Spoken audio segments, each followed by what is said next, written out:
When it comes to buying a small bore, low-cost ATV, the most important consideration for the buyer has got to be value. These ATVs are not designed to be the biggest, the baddest, the best riding, the smoothest handling, or the trickiest ATVs. So before you buy, you need to ask yourself, just how much am I really getting for my money? ATVs in the low cost and displacement category are designed to give the maximum amount of capability, comfort, and performance at the lowest possible price. So what has Kymco done with their MXU 450i to make it stand out from its competition?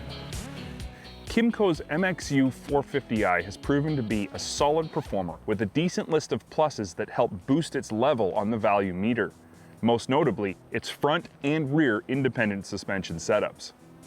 Shocks are preload adjustable and there's really nothing fancy about anything under the fenders, but the ride and handling provided by this setup's 7 inches of front and rear travel is good enough to leave you feeling like you got what you paid for. Overall, I would describe the ride on this vehicle as stiff. Even with the spring adjuster set to full soft, you still feel a lot more of what's going on underneath you than you would on a higher end ATV. Handling is a bit nervous and twitchy, with what we would consider to be more than acceptable bar whip tendencies. But again, this is not a blistering fast ATV, so the ride and handling traits are generally not as big an issue as they might be on a larger displacement vehicle. The MXU 450's liquid-cooled 443cc single overhead cam EFI single puts out a claimed 33 horsepower and transfers power to the wheels through a high-low gearbox, CVT transmission, and shaft final drive. Shift on the Fly 4x4 is standard, and while the front diff does remain open, having the ability to choose two-wheel drive when you want it is greatly appreciated. Stopping duties are handled by a full set of hydraulic disc brakes and is aided by the transmission use of engine braking to help slow you down.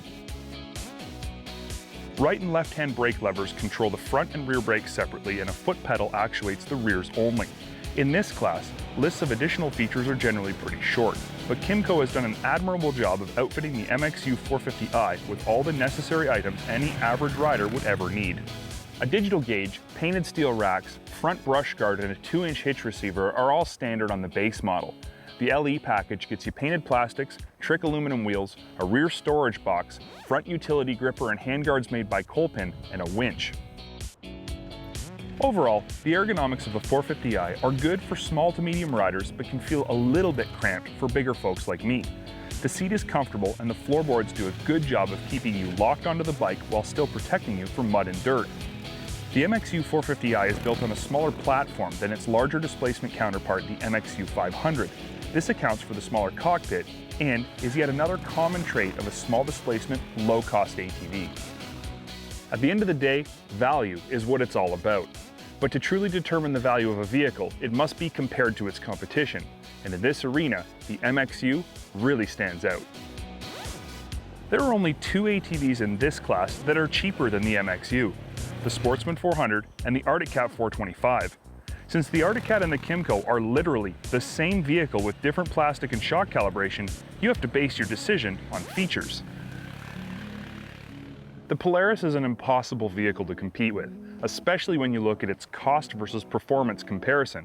But it's also a larger vehicle that's only available as a base model without EFI or any other fancy upgrades. In the grand scheme of things, Kymco's MXU 450i is a good value in the small displacement, low cost class. It's a quality built ATV with a respectable list of features that performs as good or better than we expected.